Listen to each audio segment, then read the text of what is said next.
So we've always been clear, we're 2 years into a multi-year transformation journey.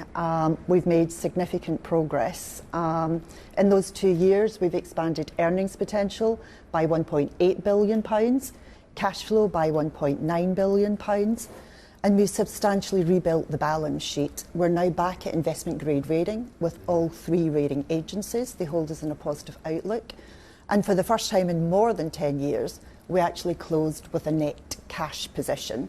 So we said when we had rebuilt the balance sheet, we would reinstate dividends, which we've also done today. We're announcing a dividend or recommending a dividend of 6 pence per share.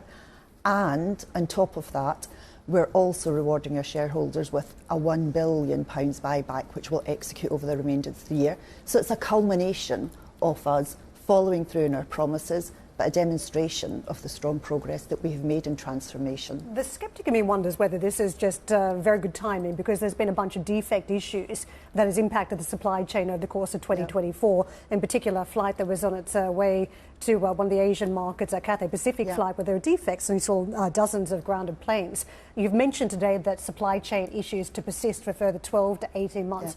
What specifically is the problem? Why are there so many issues when it comes to aircraft supply chains? Yeah, so you're right, the supply chain has been challenging, and we do expect it to remain that way for 12 to 18 months, as you say.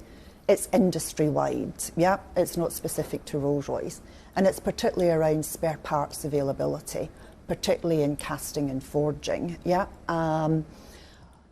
And what's driving that? We came out of COVID, there was a skill shortage, volumes were picking up, it was difficult to get the parts. Some companies weren't so financially strong coming out of COVID. That was compounded by, volatility in interest rates, geopolitics, getting access to some of the materials after, sanctions with Russia, the war in Ukraine. So that added stress to the supply chain. But I think what's important is that we are absolutely on this. Maybe just a couple of things that we're doing. Why be so reliant on a global supply chain? To me, this is the old globalization story, where you relied on a series of different suppliers. But the world is just resetting now. Why not acquire some of these businesses and eradicate the problems that seem to be beyond your control? So supply chain, so we don't tend to rely on single source suppliers. In some cases, there are limited suppliers, but we have a clear strategy to go into dual sourcing or to open up the supply chain. So that is definitely in the toolkit. The other thing I would say is that in relation, you have to balance what's the best way to approach it. One of the things that we are doing at the minute, we are embedding 250 people across our suppliers to help them manage the supply chain, have better integrated planning. So you have to balance. When is it better to actually help those suppliers address the challenges they're facing or intervene?